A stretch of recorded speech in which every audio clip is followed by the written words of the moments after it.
ครับภาษาละนานะก็ไม่ใช่เฮียนยากกันยังนะครับมาต้นเฮียนอักขระนะครับมันก็คือตัวอักษรนะครับในภาษาไทยเนี่ยเฮียนไม้นะครับมันก็คือสระนะครับเห็นไหมเอาสองอย่างนี้มาผสมกัมกันตามหลักการของภาษาละนานะครับ7 วันถึงเดือนตั้นก็อ่านออกเขียนได้แล้วก็ไม่ยากก็ไม่ยาก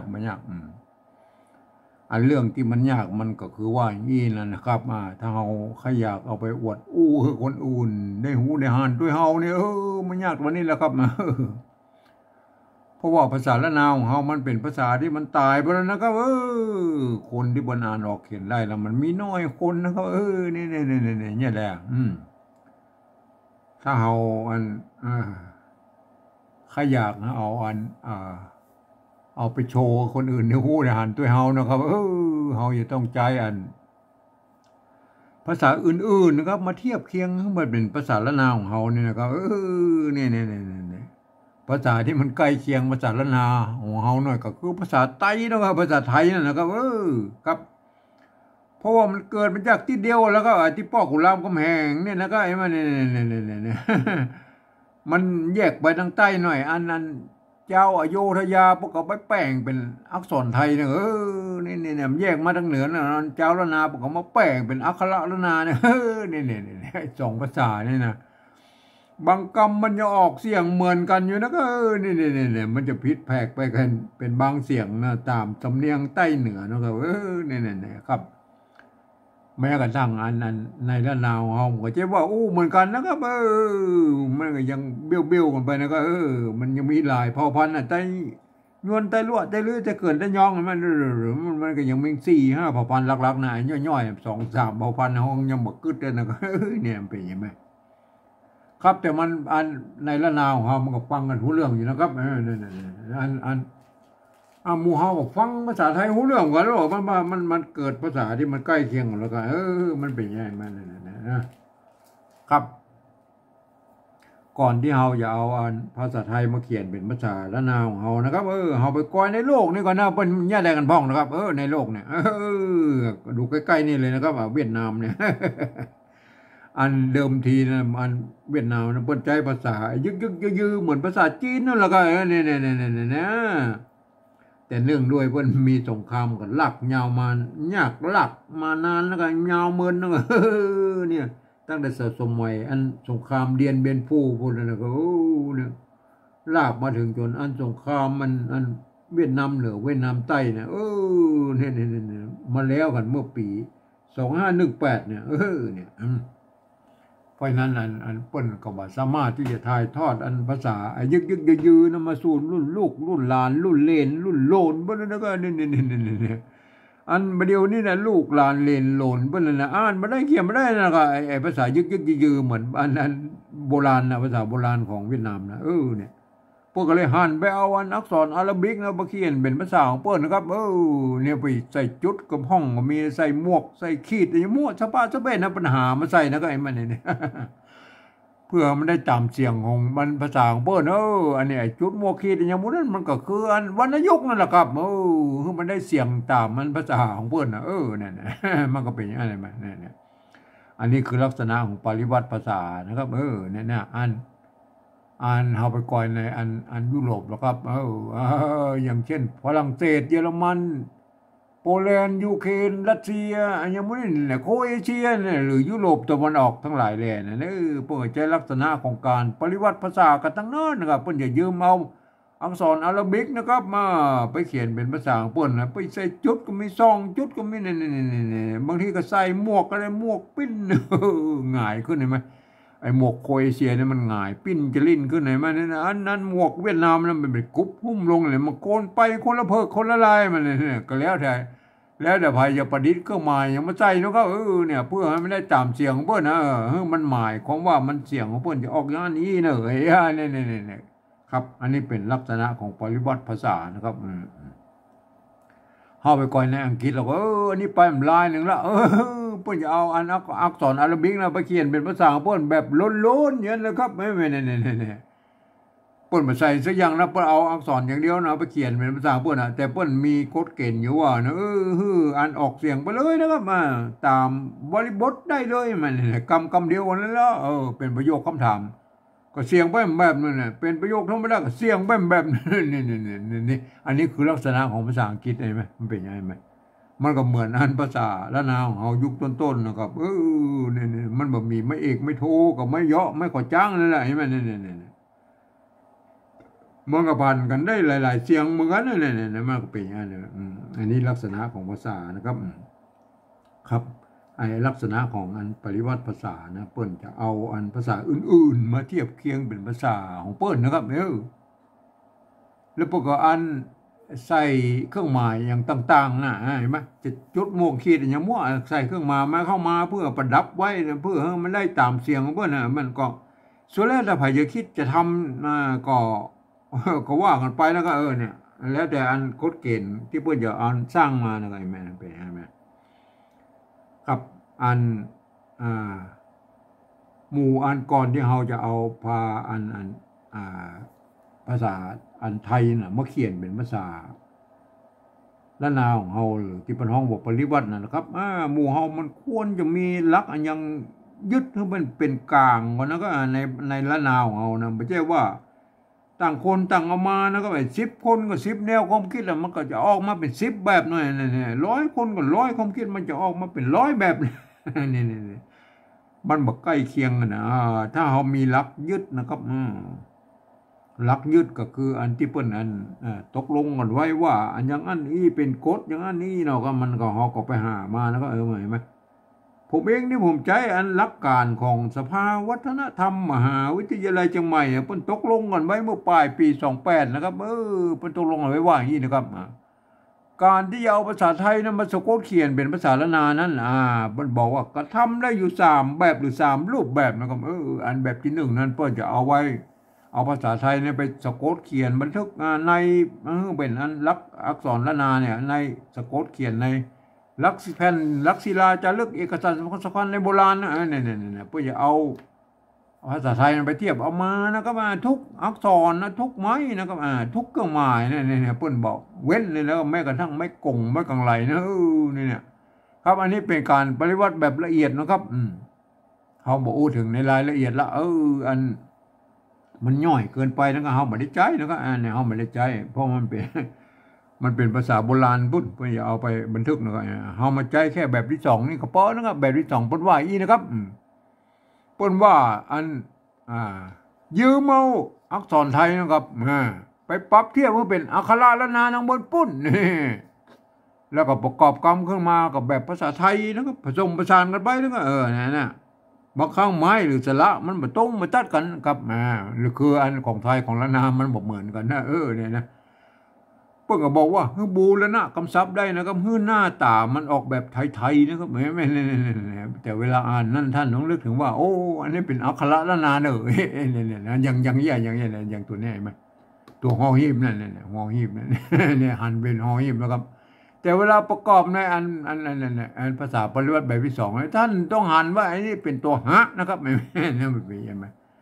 คนอื่นทั่วไปเข้ามาอ่านแล้วมันจะอันพอเลิศเจือจ้านะครับคือว่าอันบางกรรมมันอาจจะเหมือนกันนะครับบางกรรมมันอาจจะบ่เหมือนกันนี่มันเป็นยังไงมันคนทั่วไปเขาไปอ่านในแบบที่3ปุ๊บนะครับเดี๋ยวเขามาได้แบบที่3นะฮะแบบที่2นี่ก่อนนะครับเนี่ยอันเปิ้นเอา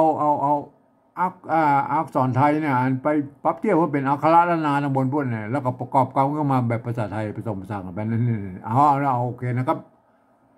เขาก็เลยเขาก็ยืมเอาอักษรไทยเลยแล้วก็มาเขียนอันนี้ตัวละใช่ไหมเนี่ยหอรอเนี่ยตัวละเนี่ยตัวฮะซ่อนละเนี่ยเห็นไหมมันตัวละเป็นอักษรต่ำตัวละเป็นอักษรสูงเนี่ยตัวละอักษรสูงเนี่ยหอรอนั่นเนี่ยใจหอรอนะครับหอรอเอาหอรอมาเทียบเป็นไอ้ตัวละนี่นะครับเป็นไหมเนี่ยตัวละเนี่ยครับอันนี้เราอันนี้เนี่ยอันนี้มันเริ่มมาจากไม่กลัวนะครับเนี่ยอันนี้มันเริ่มมาจากไม่กลัวนะครับอันลวกเนี่ยอันแต่อันนี้เขียนแบบอันเจ้าไต้เขินนั้นปุ้นเลย12 ปนาบนนะครับเขาไปดูอันลวก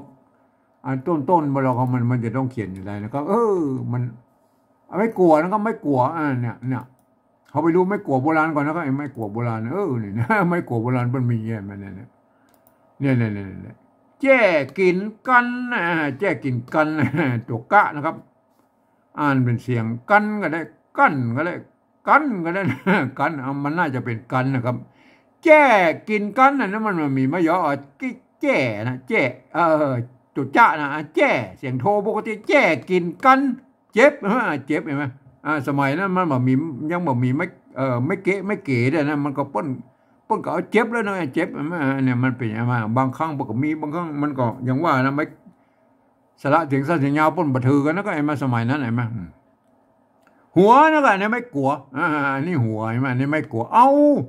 ทั่วถึงไม่เนี่ยหัวไม่กลัวไอ้ทั่วก็ไม่กลัวไม่เสมือนว่ามีไม่ยกกันอ่านว่าทั่วนะอันนี้หัวเนี่ยมันเห็นไหมมันหัวแล้วหัวก็หัวเฮาเนี่ยหัวเอาไอ้มาหัวไม่กลัวนะไงไหม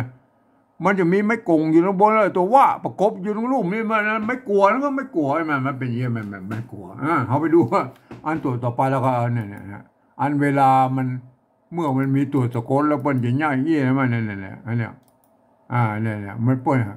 เมื่อมันอันตัวปะใช่ไหมไม่กลัวอันปัวอันไม่อันตัวดาสะกดอันปวดนี่ไหมเนี่ยปวดจะนะตัวจะนะตัวจะอันนี้คิ้วเนี่ยตัวข้าละหงอ่านเป็นตัวคอคิ้วเนี่ยไม่กี่ตัวเห็นไหมอ่านว่าคิ้วจะคิ้วเนี่ยปวดจะคิ้วกับตะคิ้วนั่นนะครับเห็นไหมไอ้ปวดเนี่ยปวดนั่นไม่กลัวนะครับมาว่าเวลามันมีตัวสะกดแล้วเปิ้นอันตัดไ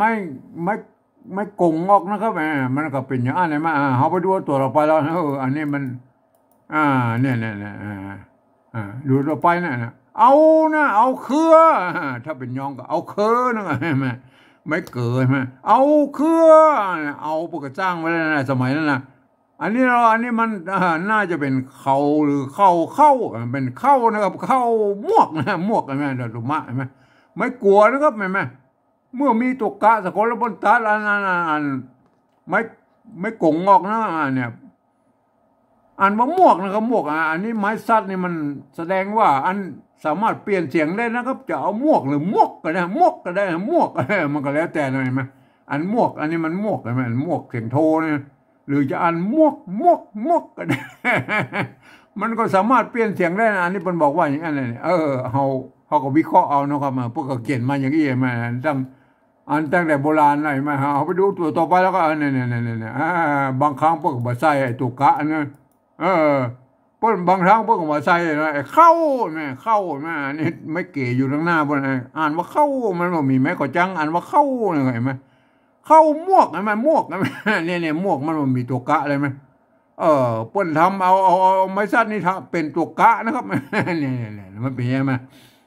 ไม้สั้นนี่มันแน่บ้องแล้วมันจะเป็นไม้พัดก็ได้นะไม้อันกักก็ได้นะครับมันจะเป็นอันไม้กับเนี่ยไม้โกบาลีเนี่ยมือเป็นไม้เก่าก็ได้นะหรือทำเป็นไม้ขอจ้างอะไรไม้อย่างว่ามันสปาสเปนมันทำได้หมดเลยไม้สั้นนี่นะครับแน่บ้องแล้วแน่ไม่หอยในภาษาละนาเนี่ยอันนี้มันแทนตัวกะอย่างรูปเนี่ยอ่านว่ามวกนะเข้ามวกนะนี่เป็นเข้ามวกเห็นไหมเข้ามวกตั้งนี่นี่สอง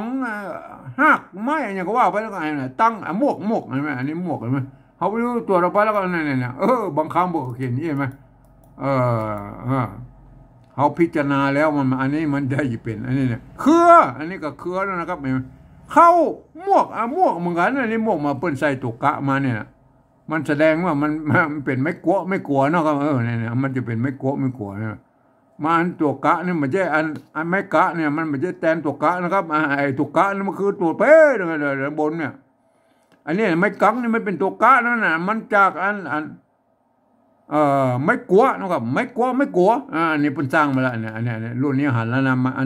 อันอื่นพวกเขายังมาหันได้แล้วก็มันยังไม่เกี่ยอย่างนี้มันก็ยังมาหันเพื่อเขียนไม่เกี่ยได้นะครับมันมีแต่ไม่เกี่ยใช่ไหมอย่างเอี้ยมันมีหลายตัวแล้วที่มันบริกเขามาหันได้นะครับอันนี้เขาหันแล้วไม่กลัวนะครับโอเคนะครับไม่กลัวใช่ไหมมันถ้าแต่เขียนแบบตะกี้มันจากไม่กลัวนะครับทีนี้มันมาจากมาจากไม่กลัวนะครับเห็นไหมอันตัวกะเนี่ยไม่ซัดเนี่ยมันแทนตัวกะนั่นอันไม่กลัวนะครับมันกลัวนะอันมวกนะครับไม่กลัว ไม่กลัวไม่กลัวกลัวหมัวนะครับหมัวหมัวนะครับไม่กลัวกับหมัวนะครับเห็นไหมถ้าเป็นไม่กลัวนะครับไม่กลัวมันก็หมัวนะครับหมัวเนี่ยมันเป็นเขาไปก้อยเนี่ยหมัวนะครับมาอันนี้คือไม่กลัวเขาไปดูสะกดไอ้หมัวนะครับหมัวไม่กลัว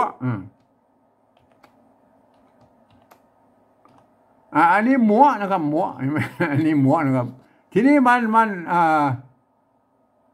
ทีนี้มันมัวแล้วนะครับมันไม่มีตัวกะสะกดนะครับตัวกะสะกดมาอย่างเงี้ยเลยเนี่ยพวกตัดไม่กงออกนั่นเนี่ยพวกตัดไม่กงออกเนี่ยกัวมัวนะครับมัวถ้ามีกะสะกดมวกนะมวกนั่นมันเป็นยังไงพวกตัดไม่กงออกนั่นพวกตัดไม่กงยี่ห้อนั่นเนี่ย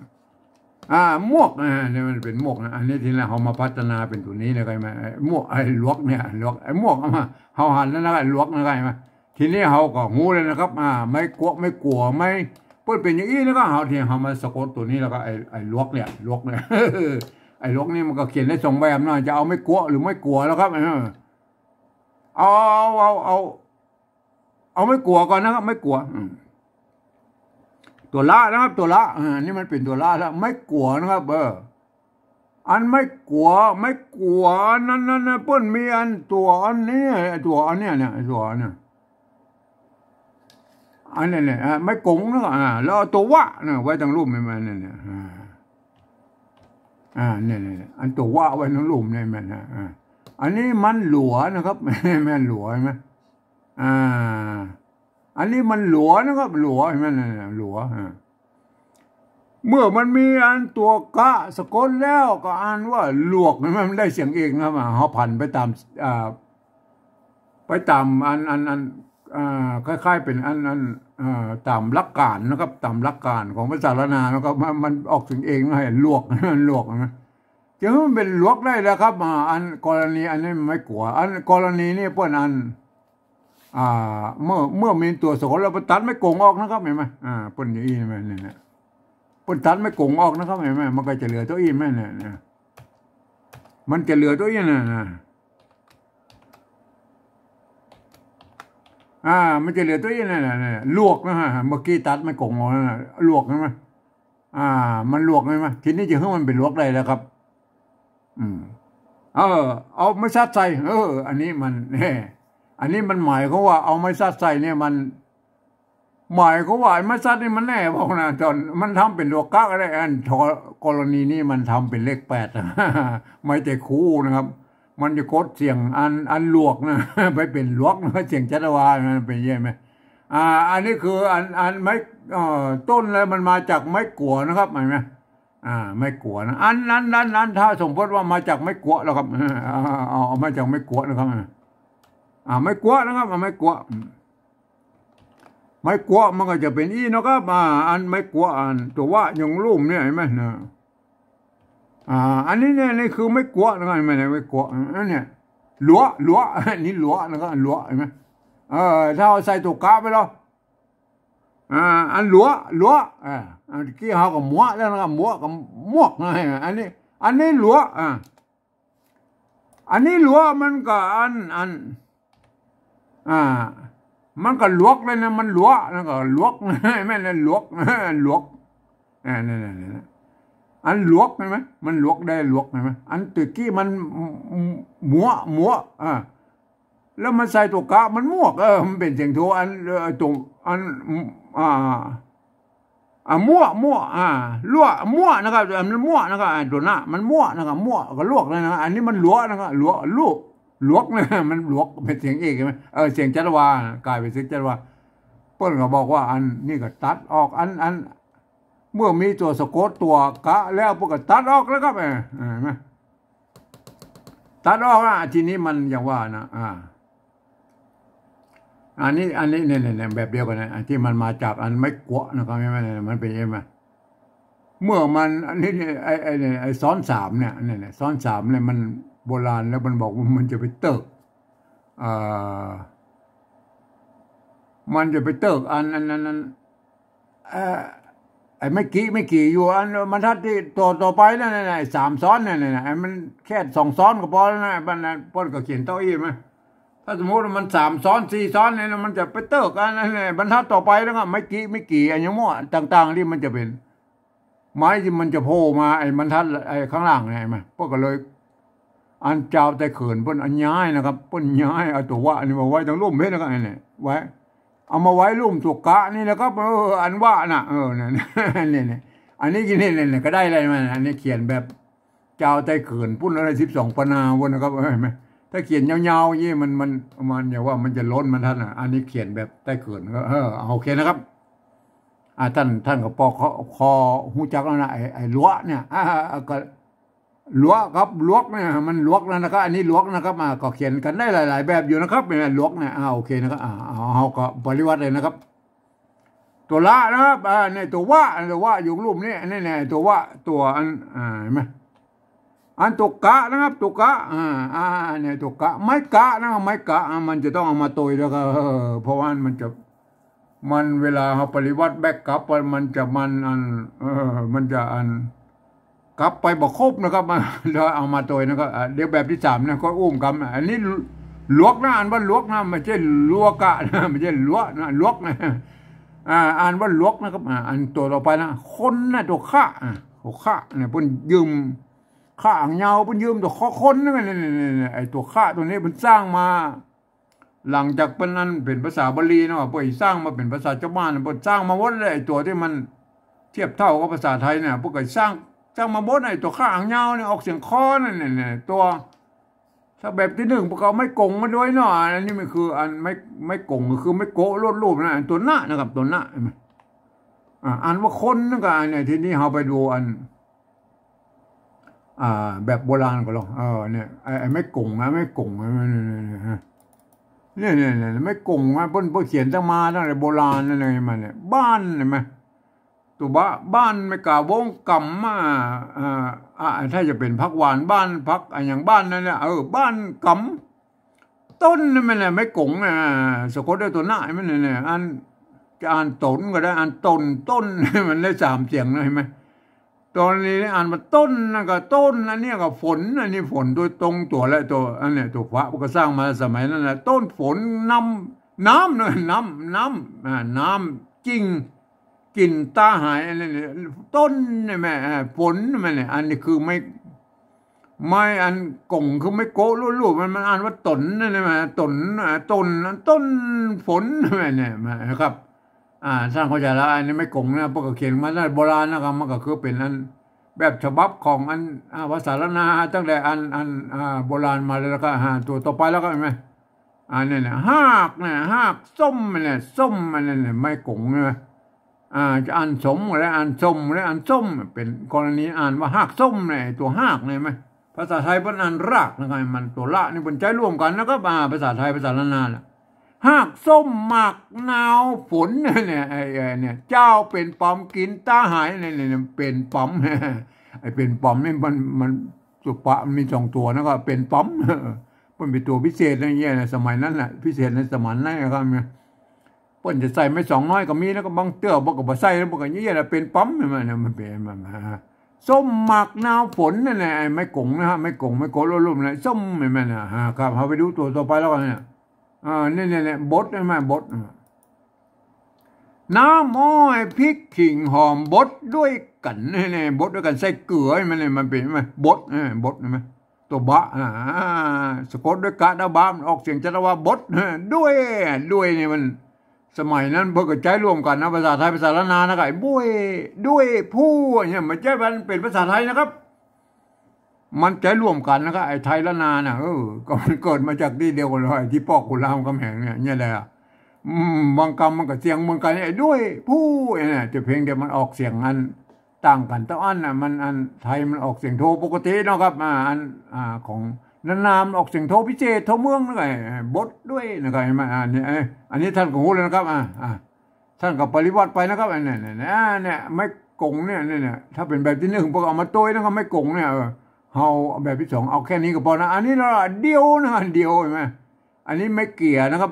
ถ้าเป็นแบบที่1พวกอันเนี่ยตัวดะนะตัวดะอันนี้ตัวหญ้านะหางหญ้าเนี่ยพวกเยี่ยเรื่อยๆตัวว่าเนี่ยพวกอ่านว่าเดียวนะแบบที่1ใช่ไหมเนี่ยแบบที่1 ทีนี้เขาก็แบบที่อันเขาก็บูรณะคำศัพท์เหมือนว่าอันเดียวมันเกิดมาจากไม่เกี่ยนะครับเขาไปดูไม่เกี่ยโบราณก็เลยไม่เกี่ยเป็นเริ่มต้นมาอย่างนี้นะครับมันไม่เกี่ยนะครับเนี่ยไม่เกี่ยนะไม่เกี่ยโบราณมันเป็นยี่นะครับเนี่ยเปียเนี่ยอันเปียหรือเปียหรือเปียหรออันนี้กรณีอ่านว่าเปียนะมันได้3เสียงมันอ่านว่าเปียแลผมต้องเป็นเปียกับขี้เปียนะครับขี้เปียเนี่ยอันนี้ไม่เกี่ยนะไม่เนี่ยเพื่อใจไม่ซัดกับไว้นะไม่เก๋มาตัวเนี้ยเนี่ยประกอบด้วยเนี้ยเพื่อจะใจไม่ซัดกับไว้อีนะครับเนี่ยอันนี้ก็คือจะนิยมไปทางโป้นทางอีสานพวกนะครับหรือไตลือทางลำปางแป้น่านพะเยาเนี่ยนะครับเห็นไหมอันเจ้าเชียงใหม่เปิ้นอันไตโยนเปิ้นว่าอันไม้ซัดนี่มันทำหน้าที่เปลี่ยนเสียงครับมันไม่ใช่ไม้กำกับไม่เกี่ยแล้วครับมันเป็นยังไงมาเปิ้นก็วิเคราะห์ไปอันตามลายของเปิ้นนะครับเห็นไหมนี่แหละอันไม่เกี่ยของเจ้าไตโยนเชียงใหม่แล้วเปิ้นไปใส่ไม้ซัดแล้วครับปกติใส่ตัวใหญ่ไหมอันไม่เกี่ยแบบไตลื้อเปิ้นก็ใส่ไม้ซัดแล้วไงแม่อันทำอีสานเปิ้นก็ใส่ไม้ซัดเปียนะเนี่ยเปียแล้วผมนะเปียเอาไปดูตัวต่อไปละเปียอันนี้ก็ไม่เกี่ยนะครับไม่เกี่ยเวลามันมีอันนั้นตัวสะกดนะครับเมื่อมันมีตัวสะกดแล้วมันเนี่ยอันนี้เนี่ยเมื่อมีตัวสะกดเรียบร้อยแล้วไปตัดอันไม่เก๋ออกนะครับไม่เก๋ทางหน้าเนี่ยมันเขียนะครับมันเขียนะครับมันเขียแล้วเมื่อมีว่าสะกดแล้วมันเขียวนะครับมันเขียวเห็นไหมเนี่ยไม่ตัดไม่เก๋ออกเขียวก็ได้เขียวก็ได้เขียวกรณีนี้เขียวใส่พริกขิงไอ้พริกป้าละหงออกเสียงพอนะครับพริกขิงหอมกินดีนี่ก็ว่าไปนะเขียวอันนี้คือไม่เกี่ยนะครับไม่เกี่ยเมื่อมีตัวสะกดพอเขียนเต้าอี้นะเกี่ยนะไม่เกี่ยเฮาก็ไปดูเลยนะไกมาอันที่เฮาจะเขียนของเฮาอันนี้คือไม่เกี่ยแบบตะกี้ไอ้เขียวหน่อยไหมอันนี้เดียวเห็นไหมเนี่ยถ้าแบบที่หนึ่งพอเขียนนี่นะก็เอาเดียวอันนี้บูรณะคำศัพท์นะครับมันเป็นอันหน้าตาแบบไทยก็เอาสระของไทยมาใส่แล้วก็สระเอียนะครับสระเอียใช่ไหมเนี่ยเดียวเอาสระเอียไทยมาแล้วเนี่ยเดียวเดียวใช่ไหมเนี่ยโอเคนะครับเห็นไหมได้แล้วนะครับได้ครับลวกนะครับลวกคนเดียวนะครับลวกคนเดียวอันถึงลวกถึงคนถึงเดียวนี่อันบูรณะคำศัพท์เนี่ยลวกนี่มาบูรณะคำศัพท์แล้วก็ลวกนี่มันเอามาตรงตัวนะครับลวกโทษทีนะลวกไอ้คนเดียวเนี่ยคนเดียวบูรณะคำศัพท์นะครับไอ้คนกับเดียวเนี่ยคนนะครับคนกับเดียวเนี่ยก็คนกับเดียวเนี่ยคนกับเดียวนี่บูรณะคำศัพท์นะครับบูรณะคำศัพท์ไอ้ลวกนี่มันตรงตัวนะครับตรงตัวเพียงแต่ว่ามันยุ่งยากน้อยตอนเวลามันจะเป็นลวกนะมันเจ๋งจัตวานะบางคนก็เขียนมันก็ลวกนะครับมาซับซ้ำมามันเร็วแต่อันโบราณพวกกับถือนะครับมันจะลวกมันก็พวกก็เขียนกันได้นะมันอ่านได้หลายเสียงนะครับเห็นไหมเฮาประเดียวเนี่ยมันอ่านได้เสียงเดียวนะครับมันเป็นเห็นไหมอ่านได้ตรงเสียงนะมันก็พัฒนาไม้ไปแล้วไม่กลัวไม่เก๋มันเสียงสั้นเสียงยาวแล้วก็ไปพัดผ่านกันถูกนะประเดียวนี้นะครับเห็นไหมอันโบราณพวกก็ผ่านก็ได้หลายอย่างอันนี้เนี่ยบ่อนะบ่อนะตัวบะไม่กังวลเนี่ยพวกก็เขียนตัวอี้นะโบราณนะเขาไปก่อนโบราณก่อนนะครับบ่อโบราณนะอันนี้นะก่อนเขาที่จะอันบริวัติเขาไปดูก่อนนะก็เห็นไหมอันบ่อโบราณพวกก็เขียนตัวอี้มาเนี่ยบ่อโบราณเนี่ยบีเก้าอันนี้เก้าเห็นไหมตัวกะอันมีไม้ซัดกับการ์ดมันเป็นไม้เก่านะแม็กมันมีไม้ขอจ้างก็อ่านว่าเก้าอันนั้นอ่านว่าเก้าก็ได้อันเก้าบัดนี้บีเก้าลิ้นเห็นไหมลิ้นมันมีขอจ้างก็มันก็เป็นลิ้นนะครับจะอ่านลิ้นก็ได้ลิ้นกรณีนี้อ่านลิ้นก็บีเก้าลิ้นปองอันนี้ปองนะครับเสียงสมันแล้วปองอะไรป้องอะไรนะมันเป็นมันอ่านปองบีเก้าลิ้นปองอันนี้น่าจะเป็นปากแล้วครับตัวปะเห็นตัวปะแล้วอันนี้มันเส้นไอเชือกนี่มันรับนะครับเชือกห้อยอันปับษาใบลานเนี่ยใบลานน้อยจำหายาเนี่ยปากบ่ได้ลิ้นไก่ลิ้นปองอย่างมันก็ว่าไปนะครับ คำว่าบ่อนะบ่อพอคำว่าบ่อเนี่ยมันมีตัวบะกับไม้กังมนตอนนะพอเขียนตัวอีไม่ได้บ่อ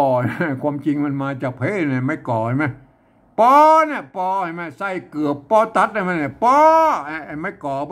มันมีอากันย่อนอยู่ตรงรูปนี้นะครับแล้วไม้กังมนนะก็ใช่ไหมเนี่ยอันนี้คือไม่ก่อนะครับปอตัดใช่ไหมอันนี้ถ้าจะเขียนครบเครื่องนะพวกก็เอาอากันย่อนใส่ตรงนี้นะครับถ้าเขียนแบบอันมันจะไปตรงกับบ่อนั่นบ่อหินบ่ออย่างนั้นน้ำบ่ออย่างนี้ก็ว่าไปนะก็นะมันเป็นยังไงมันพวกก็เลยตัดกันสมัยนั้นนะครับผมไม่ใช่มาตัดนะครับพวกเขียนมาอย่างอี้เขาก็วิเคราะห์ไปตามมันที่ปนเขียนมานะครับปนตัดออกนะครับปนตัดออกปนจะเอาเป็นตัวพิเศษพวกก็เขียนตัวอี้นะไอ้บ่อกับก้อเนี่ยมันก็เขียนตัวอี้นะอันตัวบะไม่กังมนเนี่ยไอ้ก้านะเพิ่นก็ตัวก้านะตัวก้าไม่กังมนเนี่ยพวกก็เขียนเต้าเย็นมาอันนี้คือเป็นโบราณยุคต้นๆแล้วนะครับเห็นไหมอันนี้บ่อได้ดินใกล้เลยบ่อันนี้บ่อนะครับก็พอแล้วนะท่านก็คงเข้าใจแล้วนะบ่อนะครับอันนี้เขาก็ไปบูรณะคำศัพท์นะถ้าเป็นแบบที่หนึ่งนะเพิ่นเอาไม้กังมนมาตัวนะครับบนบ่อนะครับอันนี้เขาแบบที่สองนะแบบที่สองนี่เขาก็เอาเอาหน้าตาแบบไทยๆหน่อยเอาไม่เอกมาใส่แล้วก็อันนี้เนี่ยก็บ่อนะบ่อเนี่ยได้บ่อนะอันตัวต่อไปแล้วก็เต้านะครับอันนี้ไม่เก่าใช่ไหมอันนี้ไม่เก่าบ่อนี่บูรณะกับทรัพย์นะครับเป็นบ่อใช่ไหมเป็นบ่อไทยๆใช่ไหมเต้านะไม่เก่าใช่ไหมตัวตะปนยืมมันเนี่ยตัวตะนะครับตัวตอนะมันในภาษาละนามันมีสองตัวตะตัวตะนะตัวตะแปลว่าสอนสูงตัวตะแปลว่าสอนต่ำไอ้เต้าเสียงโทปกติเราไม่ใช่ตัวตะนะไงมาอันยืมตัวทอทหารมาเป็นนั่นนะอันนี้ไม่เก่านั่นถ้าเป็นแบบที่หนึ่งพวกเอาไม้ซัดมาตัวนะครับเนี่ยเอาไปดูไอ้ไม้เก่าโบราณก่อนแล้วก็เนี่ยก่อนเขาจะบริวัติอะไรมาอันไม้เก่าไม่เก่าใช่ไหมเนี่ยเอาไปดูไม้เก่าโบราณอะไรเนี่ยเนี่ยไอ้เต้าโบราณเนี่ยเต้าบางครั้งพวกก็อ่านป้นใจไม่กงกับไว้นะครับบางครั้งพวกใจไม่สั้นอะไรมาเนี่ยไอ้เต้าไม่เก๋ก็ไม่กาควบนี่นะมันเป็นไม่โกบลีนะครับถ้ามันมีไม่กงเนี่ยใช่ไหมมันอ่านเป็นโตนะครับเพราะนั้นเพื่อนเมืองอ่านเพื่อจะเอาเป็นสะเอานะครับเพื่อเอาไม่กงมากำกับไว้นะครับหรือเอาไม่ซัดกำกับไว้นะครับในกรณีนี้มันใช้ไม่กงนะใช่ไหมเนี่ยแบบนี้เพิ่นจะนิยมในปู้ในธรรมวิสานมารับมาแล้วก็เป็นละนาส่วนน้อยเป็นบางส่วนน้อยนะเพิ่นก็นิยมกันอยู่นะไม่กงกับไว้นะครับส่วนใหญ่แล้วไปใช้ไม่สั้นละนานะอ่านว่าอันเต้าก็ได้อันเต้าก็ได้อันเต้าก็ได้กรณีนี้อ่านว่าเต้ากันเต้ากันฟักต่ำผงตากแห้งไว้เนี่ยไม่เต้ากันเนี่ยเต้ากันนะครับเนี่ยอ่านว่าเต้าแล้วก็เต้ากันเขาไปดูตัวต่อไปแล้วอันนี้ไม่เก่านะไม่เก่ากรณีนี่ไม่เก่ากรณีนี่เนี่ยนาดใช่ไหมนาดน้ำนาดน้ำอันนี้เราไม่เก่าไม่เก๋ไม่เก่าควบแล้วไม่มีละกั้มไหมอันภาษาละนาพวกเอาละมากั้มไม่เฉยเพิ่นมาอ่านนะครับอันกรณีนี้มันใช้ไม่ซัดใช่ไหมตะกี้มันใช้ไม่กงไม่กงกับเขาอันนี้มันกรณีมันใช้ไม่ซัดก็เป็นไม่เก่าเหมือนกันนะอ่านว่าจะอ่านเป๋าก็ได้อ่านเป่าก็ได้อ่านเป้าก็ได้นะอ่านได้สามเสียงนะกรณีเป็นน้ำเป่านะครับน้ำเป่าอันนาดน้ำเป่านะน้ำเป่าเป่าก็คือมันบ่มีอย่างนะเป่าอันถ้าออกภาษาไทยมันเปล่าไม่เป็นไหมอันภาษาเนื้อมันเป็นน้ำเป่านะครับน้ำเป่าอันน้ำบาดาลนะน้ำเป่ามันน้ำเป่าตั้งสามผีเสื้ออย่างก็ว่าไปนะเป่าใช่ไหมเนี่ยอันคือเป่าเนี่ยเขาไปดูตัวว่าเขียนแบบเดียวกันเนี่ยเป่าเนี่ยมาอันเนี้ยเขียนแบบเดียวกันเนี่ยอันเนี้ยเนี่ยกรณีนี้มันเป็นอันเนี่ยใบเนี่ยใบไม่ไก่อันนี้ไม่ไก่อันโบราณไปเขียนอีแล้วก็ไก่ไหมใบอันนี้มันเป่าก็ได้เป่าก็ได้เป่ากรณีนี้เป็นใบเป่าตะกี้มันเป่านะน้ำเป่าอันนี้ใบเป่าคือใบพืชชนิดหนึ่งนะครับที่เปิ้นเอาไว้แป่งยานะครับใบเป้าตองแตกบ้องอันใบเป้าเห็นไหมเปิ้นมาอ่านลอลิงนะครับตัวละลอลิงอย่าไปเปิ้นเอามาเขียนกับไว้บ่ได้ให้มันงามอะไรนะครับก็ท่านก็เข้าใจไว้แล้วก็อันนี้ไม่เก่านะไม่เก่าใช่ไหมบางครั้งพวกเขาเขียนนี้เนี่ยมันเป็นยังไงมันไม่เก่าหอนึ่งเห็นไหม เอาหากเนี่ยเอาอูเอาเนี่ยสมัยนั้นพวกก็สร้างแล้วนะอันนี้ตัวละใช่ไหมตัวละนี่มันเขียนแบบเดียวกันนะเอาตัวละมาเขียนนะแต่ภาษาไทยมันออกรากนะเนี่ยอันภาษาละนามออกหากนะไงเนี่ยไม่กาเนี่ยไม่ซัดเนี่ยมันแทนตัวกะอยู่ตรงรูปนี่หากนะครับเอาหากมุกหลวงนี่มุกมันเนี่ยอันมุใส่ไม้ซัดเนี่ยมันแทนตัวกะอ่านว่ามุกนะครับหลวงความจริงตัวละตัววะเนี่ยมันอยู่ตรงลุ่มเว้ยเนอะเห็นไหมอันโบราณพวกก็มันเมื่อมันเขียนเป็น3 ชั้นแล้วมันจะล้นก็ล้นมันเท่ากับเนี่ยมันจะติดก็ไม่กี้ไม่กืออันนั้นไม่กี้ไม่กืออย่างต้องลุ่มเว้ยเนี่ยบรรทัดลุ่มเนี่ยพวกก็เลยอันย้ายไปตัววะไว้ตรงบนน่ะพอดีมันโบราณรุ่นนี้มันย้ายตัววะไปไว้ตรงบนปุ้นอันถ้าเป็นแบบอันไต่เขินนะเพื่อนเอาย้ายมาไว้เอาตัวงะไว้ทางบนเอาตัววะไว้ทางลุ่มก็สุดแล้วแต่มันก็แล้วแต่ไผจะเขียนแล้วก็มุกหลวงเขี้ยวใส่เหล้าเนี่ยเหล้าเขี้ยวใส่เหล้าไม่เก่าหัวนึงเนี่ยเหลานะครับเหล้าก็ได้เหล้าเนี่ยก่อนนี้เหล้ากินนะครับเหล้ากินใช่ไหมเนี่ยเหล้าใส่เหล้ากินใช่ไหมเนี่ยโอเคนะครับเนี่ยไม่เก่าหัวนึงเนี่ยพวกก็เขียนได้เป็นเหล้ากินเลยไหมเขาไปดูตัวไปแล้วเนี่ยดูตัวไปบางครั้งพวกเขียนอีไหนเล่าไหนมาเนี่ยทาตุจักไข่นะนี่ขาตัวขาหางยาวนะก็อันนี้เนี่ยมันรับไปกับเขาดูแล้วมันเป็นตัวขาหางยาวไข่ดองเหล้าเอากากยาเนี่ยเหล้ามาดูเหล้าอันนี้ปุ่นใจเขียนไม่เก่าแต่เห็นไหมปุ่นใจมาซัดกับไว้นะก็เหล้าเห็นไหมเนี่ยเหล้าเอากากยาเนี่ยไม่เป็นอะไรเอาเป็นอะไรเหล้าตะกี้มันไม่เก่าห่อนึ่งนะก็เนี่ยเอาไปดูตัวไปแล้วกันเนี่ยไม่ใช่ว่ามันอันนี้เนี่ยบางครั้งพวกอันนี้พวกไม่ใช่ว่าเขียนก็เหล้าอย่างเดียวเลยมาอันนี้เนี่ยมือน่ะภาคไม้ก็ไอ้ถากนั่นแหละถากไม้นั่นแหละไอ้ภาคไม้งิ้วภาคไม้งิ้วอันนี้อย่างอ่านกล้องก็ได้อ่านกล้องก็ได้อ่านกล้องก็ได้มันจะเป็นกล้องเข้ากล้องเข้าเขาข้าวเขี้ยวเฮ็ดอันนี้เฮ็ดเพิ่นใจสบอันสะกดไว้เฮ็ดกระด้างเฮ็ดกระด้างน่ะเฮ็ดกระด้างนะมันเฮ็ดกระด้างนี่เป็นกระด้างใช่มั้ยเนี่ยเดี๋ยวนี้กระด้างนะครับเห็นมั้ยกำอันเปิ้นเอาตัวกะกับดังมาซ้อนไว้เลยพวกก็บ่ได้ใส่ไม้สองน้อยนะก็แม่เนี่ยพวกก็เขียนจะได้ไหนแม่กะดังเนี่ยมันเป็นมั้ย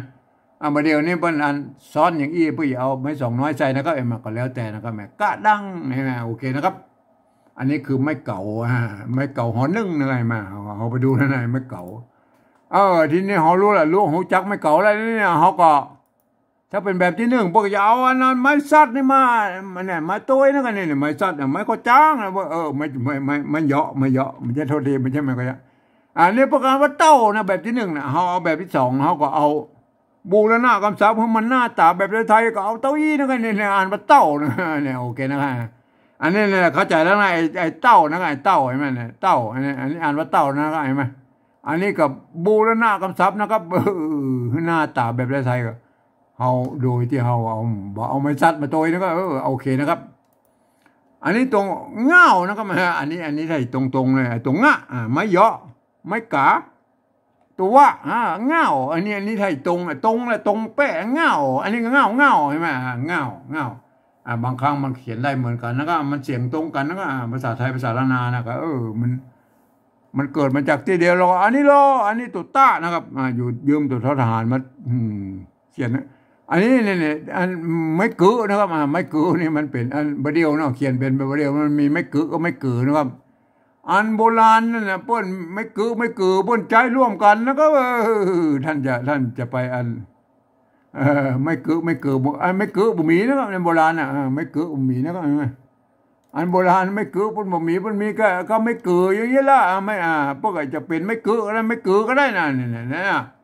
กรณีนี้อ่านตัวมะไม่เกิดอ่านว่ามือใบนะปิดปิ้ว ปิดปิ้วปิดปิ้วมือใบปิดปิ้วมือนะไม่เกือใช่ไหมเพื่อจะเอาไม่กี่เขียนนี้แล้วก็เอาไม้200เขียนตวัดไว้ตรงกลางนั่นไอ้คือไม่เกือโบราณน่ะมือใบปิดปิ้วเขาไปดูตัวต่อไปแล้วอันนี้ไม่เกือแล้วนะก็มือนะครับเขาไปดูตัวต่อไปแล้วอันนี้เขาไม่เกือเนี่ยกรณีเนี่ยน้ำหม้อนึ่งเนี่ยน้ำไม่ตัวนานะใส่ไม่กังมนก็เป็นไม่กำนะครับไม่เนี่ยไม่กำนั่นแหละมันไม่มีไม่กานะครับเมื่อมันไม่กาอยู่ใกล้ตัวหน้าเนี่ยเปิ้นก็เป็นตัวนาไปเลยน้ำมันเปิ้นก็มีตั้งแต่โบราณนั่นแหละหลักการวันนี้พวกเขาก็วิเคราะห์มาจากโบราณนะครับน้ำหม้ออันนี้อันหมอก็ได้อันหมอก็ได้หม้ออันเป็นหม้อนะน้ำหม้อเนี่ยอันนี้นึ่งไม่กึ่งตัวหน้านะครับมาสะกดด้วยตัวง่ายอยู่หรออันไม่เนี่ยไม่เกือแล้วมันใช้ร่วมกันนะครับไหมสมัยนี้มันนึ่งมันจะต้องใช้ไม่เกือนะครับอันเนี้ยก็คืออันนี้ปกติใช้ไม่เกือนะไม่เกือมันใช้ร่วมกันตั้งแต่โบราณแล้วเพิ่นบ่มีไม่เกือนะครับเพิ่นบ่มีไม่เกือนะครับมันมีไม่เกือนี่ตัวเดียวแล้วเพิ่นใช้ร่วมกันไม่เกือน้ำหม้อนึ่งนะก็นึ่งไงมันเสมือนว่ามีไม้ก่อจังนะน้ำหม้อนึ่งนะครับเห็นไหมท่านของหูแล้วนะครับโอเคนะครับไม่เกือโบราณเพิ่นบ่มีนะครับอันรุ่นหลังๆมาแล้วนายุคปลายๆพวกไอ้สร้างแยกขึ้นเป็นสระเสียงสั้นเสียงยาวนะครับไม่เก๋ไม่กวไม่กลัวอย่างเพิ่นแยกโบราณนะครับสมัยอันโบราณยุคปลายๆนะโบราณนี่มันเป็นโบราณตะกี้นะมันเป็นภาษาโบราณยุคต้นๆนะครับมันก็ยังว่าเป็นมันก็เป็นต้นแบบมาพวกกับพัฒนากันมาเรื่อยๆนะครับอันนี้เฮาหูละเป็นไม่เก๋นะครับเฮาก็เอาสระไทยใส่นะครับเนี่ยเอาตรงง่ะใส่นะครับมันน่ะตึงนะอ่านว่าตึงนะครับอ่านว่าตึงเนี่ยไม่ใช่อ่านว่าถึงนะครับอ่านว่าตึงนะตัวตะเนี่ยเสียงสมันมันเพื่อใจตัวตะตึงนะอันนี้เราตัวมะนะครับตัวมะกับหอมอนะครับมือไม่กูอันนี้มันมีปัญหาแล้วไม่กูกับสระอูนะสระอูเนี่ยไม่เยอะกับไม่เอกมูนะอันนี้ออกเสียงตรงเลยมูเห็นไหมอันนี้ก็มูใช่ไหมภาษาไทยพวกก็มูมาได้ไปเนี่ยมาเปลี่ยนมาได้แล้วนะครับภาษาปริวัติแบบที่2นะครับเนี่ยก็อ่านกันไว้ได้นะครับเห็นไหมอันนี้ภาษาอย่างนะคนจะใจกันใจร่วมกันในภาษาละนานะครับก็คืออันจะเป็นไตยวนไตลั่วไตลื้อไตขืนไตยองอย่างกระจ้างเด้อครับเห็นไหมก็ควรจะใจร่วมกันนะแต่เวลาอ่านนั้นก็ควรจะอ่านไปเป็นสำเนียงของท่านแล้วก็ท่านอย่างออกจะสำเนียงได้ก็แล้วแต่นะเวลาอันเนี้ยมันเป็นหลักการของอันสภาวัฒนธรรมมหาวิทยาลัยเชียงใหม่นะครับเปิ้นตกลงกันไว้เมื่อปลายปี28นะครับมันตกลงกันไว้อย่างนี้นะก็ควรจะเขียนกันได้อย่างนี้นะครับมาเห็นไหมสำหรับอัน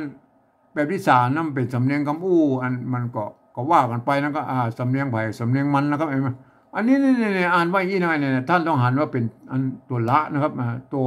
ขะหางยาวนะตัวดะตัวตะมันเนี่ยมันเป็นต้องเห็นมันเป็นภาษาละนานะครับวันนี้จะอ่านแบบอันสำเนียงไตยอนเชียงใหม่นะก็อ่านว่าอย่างนี้นะครับลวกคนเดียวบ่อเต้าเง่าตึงหมู่เนี่ยมันอันนี้เป็นสำเนียงเชียงใหม่ไตยอนนะครับมันก็ออกอย่างนี้นะครับเห็นไหมครับอันแบบที่3นั้นอันเปิ้นว่าอย่างนี้นะครับมาตามที่อันข้อตกลงปลายปี28ของสภาวัฒนธรรมมหาวิทยาลัยเชียงใหม่นะครับเปิ้นตกลงไว้ว่าอย่างนี้นะครับฟังเอานะครับเปิ้นบอกว่าฟังเสียงภาษาละนาทางบนปู้เนี่ยเปิ้นเปล่งเสียงออกมาอย่างใดนะอันเปล่งเสียงมาคือเสียงของปู้นะเปิ้นเปล่งเสียงออกมาอย่างใดก็เอาภาษาละเขียมจะนะอันนี้ก็เนี่ยเป็นหลักการเป็นแต่ยะสั้นๆนะแต่พวกก็ลืมกึดไปนะครับว่าอันภาษาไทยนะมันเป็นระบบ5เสียงนะครับอันภาษาละนามันเป็นระบบ6เสียงมันเอา5เสียงนะเอาแบบ5เสียงมาเขียนเป็น6เสียงมันได้เสียงบ่ครบนะครับโดยเฉพาะอันเสียงโทพิเศษโทเมืองนะเพิ่นบ่มีวรรณยุกต์นะครับสร้างเข้าไปอันปฏิวัติกันเอาเองนะครับก็โอเคนะครับท่านจะเขียนได้ก็มันก็แล้วแต่นะครับผมเองนะผมใช้ในแนวทางของเวียดนามนะครับอันที่เพิ่นจะใส่จุดใส่หมวกใส่ขีดอันอย่างมุสบะสเปนอันนี้คือเวียดนามนะครับเวียดนามเพิ่นใช้ผมก็เอาจุดประดับไว้ในเสียงโทพิเศษโทเมืองนะครับวันนี้มันบ่มีนะครับมันมีเสียงโทพิเศษก็เล่าฟังมาได้นะครับถ้ามันผ่านได้ก็จะผ่านให้ดูนะโอเคนะครับเอามาฟังในตามหลักการแบบ ที่สามตามที่อันสภาวัฒนธรรมมหาวิทยาลัยอันเชียงใหม่เปิ้นตกลงไว้ว่าโอเคฟังเอาน่ะเนี่ยฟังแล้วนะครับฟังนะครับวันนี้จะปฏิวัติแบบอันสำเนียงเชียงใหม่ตะยวนนะครับอ่านไว้นะครับลวกนะอันนี่นะภาษาละนาเพิ่นอ่านว่าลวกนะเสียงจัตวานะลวกนี่เนาะอันนี้อันแบบที่สองลวกนะนี่เฮาบอกพ่อทั้งบนไว้ละเฮาสะกดเขียนให้ได้ไอ้ลวกอันลวกภาษาไทยน่ะมันเขียนได้เนี่ยอันนี้เปิ้นอ่านไว้ได้เนี่ยภาษาไทยอันนี้เปิ้นอ่านว่าลวกนะครับลวกลวกอย่างนี้มันเป็นลวกได้นะครับเนี่ยแหละลวกมันเป็นลวกเฮาก็ใส่ไม้จัตวาแล้วก็เนี่ยนะมันก็หมูละอันกฎเกณฑ์อย่างบางอย่างที่มันอันภาษาไทยเปิ้นมีเฮาก็เอามาตัวแล้วก็เฮาก็เอานึกถึงอันปฏิวัติแบบอันภาษาเวียดนามนะครับปุ้ยใส่จุดใส่หมวกใส่กีดมันสะบะสะเพ็ดแต่อันตัวกรณีตัวนี้เฮาแค่ยืมเอาอันไม้จัตวาเปิ้นมาใส่นะครับให้มันออกเสียงจัตวาลวกนะครับนี่มันเป็นมั้ยอันนี้เนี่ยลวกนะครับไม่แม่นลวกอันนี้ก็ลวกไม่แม่นได้แล้วก็อันตัวต่อไปแล้วครับมาตัวต่อไปคนแล้วก็คนอันนี้ก็คนแล้วก็เนี่ยมันตัวค่าอันตัวป้นยืมตัวคอคนมาเขียนไอ้คนเนี่ยเฮาบอกพอทั้งบนไว้แล้วเอาคนไทยใส่นะครับไอ้คนเนี่ยไอ้คนไทยบนอันนั้นคนในภาษาไทยบนใจคอควายนะครับเนี่ยเห็นไหมเนี่ยคนมันบนใจคอควายคนเนี่ยลวกคนโอเคนะครับถึงลวกถึงคนนี่ก็คือปริวัตินะครับปริวัติให้ได้ตามเสียงของภาษาละนาตำบลปุ้นเนี่ยคือปริวัตินะครับปริวัติตามแนวทางของเวียดนามนะเปิ้ลจะก็เอาเปิ้ลจะเอาแบบไรพวกปริวัตินะครับเปิ้ลเอาเสียงในพวกปริวัติเอาแล้วก็ลวกนะลวกคนไอ้คนนี่มันเสียงมันเต้ากันนะเพียงแต่ว่าตัวอักษรมันเหมือนกันแล้วก็เขาก็โอเคหมายเปิ้ลนิดหน่อยแล้วก็ต่อไปแล้วก็เดียวนะก็เดียวเดียวอันนี้ก็เดียวนะแบบที่สองก็เดียวนะเฮาบอกพอข้างบนนะเอาเดียวใส่แล้วก็เดียวเดียวเอาภาษาไทยเขียนนะครับภาษาไทยเดียวมันเขียนได้เท่ากันนะเดียวใช่ไหมคนเดียวอันเนี้ยมันเขียนได้เท่ากันเฮาก็บ่ต้องยุ่งแล้วบางครั้งภาษาไทยภาษาละนามันก็ออกเสียงเหมือนกันแล้วครับเพราะมันเกิดจากที่เดียวพ่อกุลามก็แม่งเนี่ยที่เดียวนั่นแหละเดิมทีเพิ่นใจอักษรนั่นโลกครับอันนี้เนี่ยอักษรพระขามเมื่อสมัยอันพ่อกุลามโมแห่งนะเห็นไหมเพิ่นใจอักษรพระขามอันทางใต้หน่อยพวกก็เอาไปพัฒนาไปเป็นอักษรไทยทั้งเหนือเอามาพัฒนาเป็นอักขระละนาเนี่ยมันก็เป็นอันไหนมันเกิดมาจากที่เดียวกันแล้วก็อันเดียวกันนั่นละหลังจากพ่อกุลามก็แห่งมาเมื่อนานเนี่ยพวกก็ยังมีอันไอแผ่นลักศิลาจะเลิกที่วัดพะยืนละปูนเหนื่อยมามันก็ใจหนังสือพระขามอยู่เหมือนกันเนี่ยเพื่อนยังใจพระขามอยู่นั่นสมัยนั้นแม่เนี่ยแม่ไหม50 ปี60 ปีต่อมามันก็ยังใจอยู่นะก็แม่เนี่ยมันเป็นยังไงมันภาษาอันนั้นพระขามกว่าจะมาเป็นภาษาไทยแล้วภาษาละนาเนี่ยมันก็เป็นอย่างนี้นะครับในแนวทางมันเป็นอย่างนี้นะก็โอเคนะครับอันที่เนี่ยเอาปริวัติต่อนะครับบ่อนะครับบ่อเนี่ยคำว่าตัวนี้เป็นอ่านว่าบ่อในภาษาละนาแล้วก็อันนี้แบบนี้ว่าบ่อนะก็เขาบอกไปพ่อทั้งบนนะเอาบ่อไทยใส่แล้วก็บ่อไม้นะบ่อไม้เปิดเขียนตัวอย่างได้เต้าอะไรบ่อก็โอเคนะบ่อใช่ไหมบ่อใช่ไหมอันตัวต่อไปแล้วก็เต้านะครับเต้าคำเนี่ยเป็นอ่านว่าเต้านะครับเสียงโทปกตินะอ่านว่าเต้านะครับอ่านว่าเต้าเนี่ยภาษาละนาเป็นอ่านว่าเต้านะครับบ่อเต้าเงาบ่อเต้านะอันนี้เราอันนี้ก็บ่อเต้านะบ่อเต้าเงานะมันตัวตะนะครับเนี่ยเต้าทีนี้มันต้องเอาเต่าเขียนแล้วก็อันเต้าภาษาไทยนะเอาภาษาไทยเขียนมันต้องเอามันเสียงเต้าแล้วมันต้องเอาเต่าเขียนแล้วก็เนี่ยเอาผันให้ดูหน่อยนะเพื่อจะได้รู้ว่าเสียงโทพิเศษมันเป็นจะได้นะก็แม่เนี่ยอันนี้เตาแม่เนี่ยเตานี่เตาเสียงสามัญนะก็เตาเตาใส่ไม่เองหรอเตาอันนี้เตานะก็เตาแม่เตาแนตเตานาอันนี้มันเตาเตานี่มันจะเอามันแปลว่าอย่างว่าไอ้เตาไอ้เตานี่มันก็คืออันพืชชนิดหนึ่งนะที่มันอยู่ในน้ำนะ ปิ้นเอามาแกงกินไอ้เต้านะแกงเต้าแกงเต้านะอันใส่ไม่ก็เต่าใช่ไหมอันนี้เต่าแนตเต่านานะไอ้เต่านะนี่เต่าแม่เต่าไอ้เต่าอย่างนี้มันเท่านี่นะเต่าอันนี้เนี่ยมันเต่ากันนะไอ้เต่านะครับโอ้เราบัดเต่าเราก็เขียนอย่างไรเราก็บัดเต่าอ่ะบัดเต่าอ่ะบัดเต่ามันเสียงโทพิเศษโทเมืองแล้วก็เอาไปย่างอย่างก็จุดประดับไว้บัดเต่าใช่ไหมเนี่ยบัดเต่าเนี่ยบัดเต่านะครับอันนี้เสียงโทพิเศษโทเมืองเต้าบะแตงนี่บะเต้าบะแตงอันนี้เนาะอันนี้มันเต้ากับเต้าอันนี้เต้าใช่ไหมเนี่ยมันเต้าใช่ไหมภาษาไทยประกาศว่าเต้าใช่ไหมไอ้เต้านั้นภาษาไทยเพิ่งเขียนมาได้แล้วบะเต้านะครับเนี่ยบางคนก็เปิบอันนี้ไปเป็นเต้านะครับ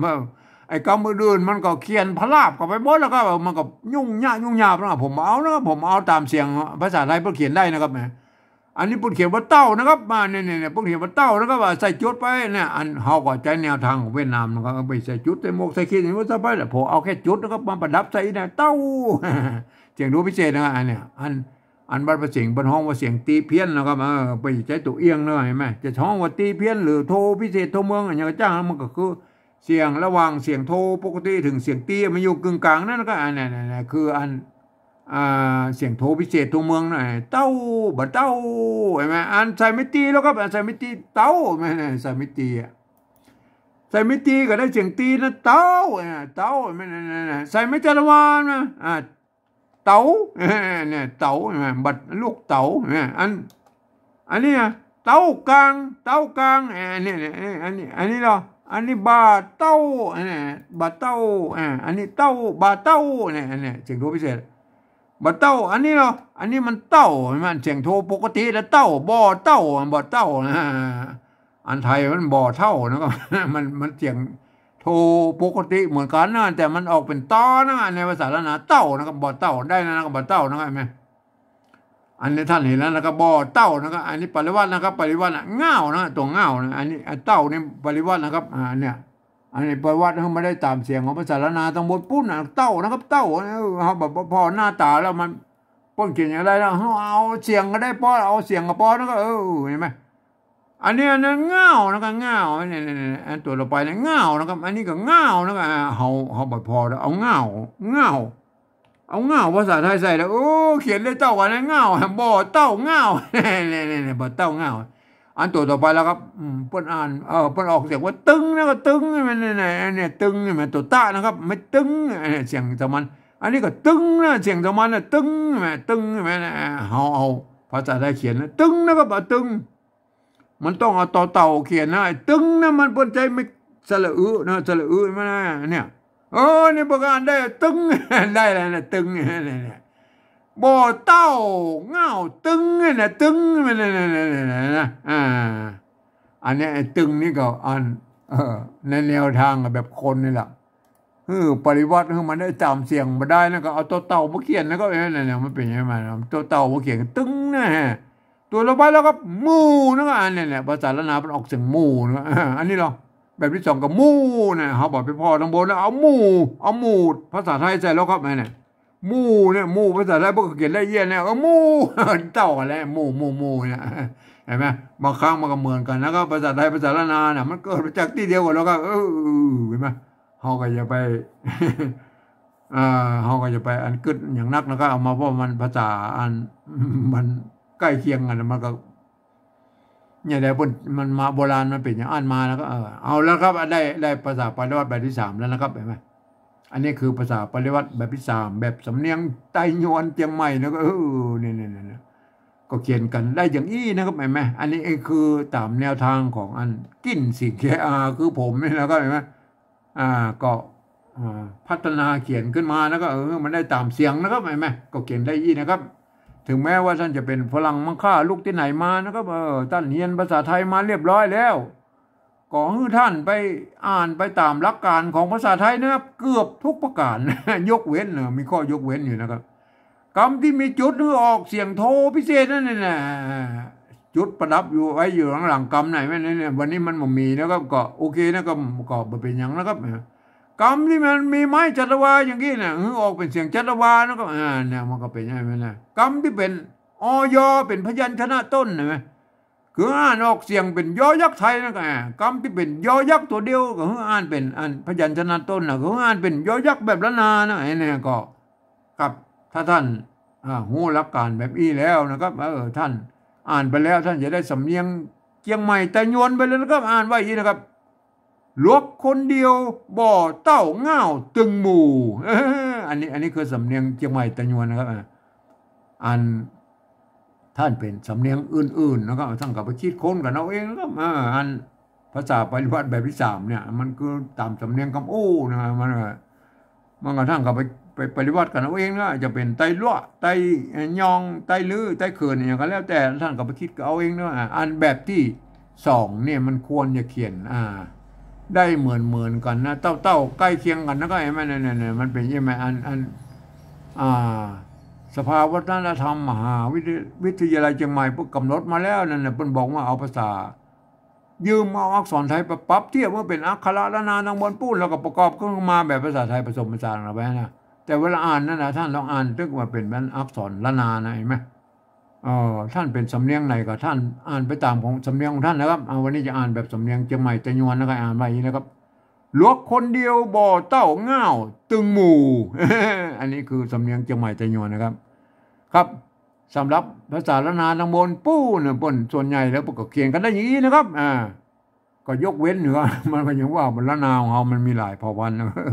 แต่ยวนแต่เลาะแต่ลือแต่เกินแต่ยองไอ้4-5เผ่าพันธุ์หลักๆไอ้ย่อยๆก็ยังเฮาบ่กึดได้ไอ้2-3เผ่าพันธุ์ได้มั้ยเฮายังบ่กึดนะครับเห็นมั้ย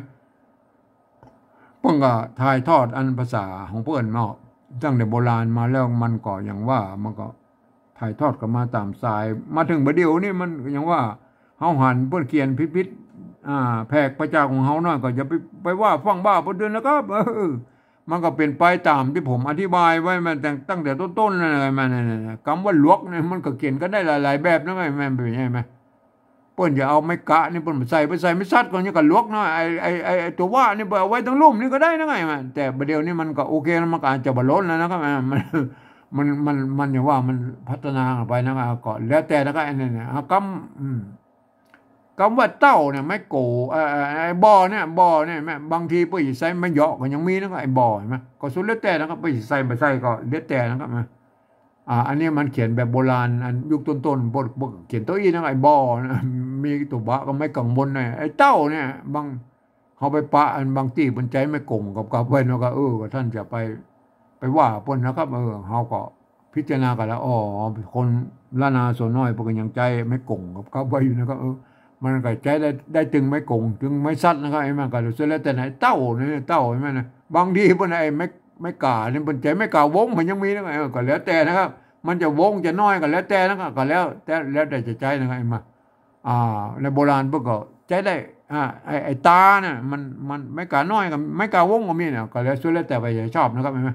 ครับอันอื่นๆมันก็คงจะเขียนได้เหมือนกันอันนี้ไม่กือเนี่ยมันกำเนี่ยบางทีบนใจไม่กือก็ยังมีนะแบบโบราณเนี่ย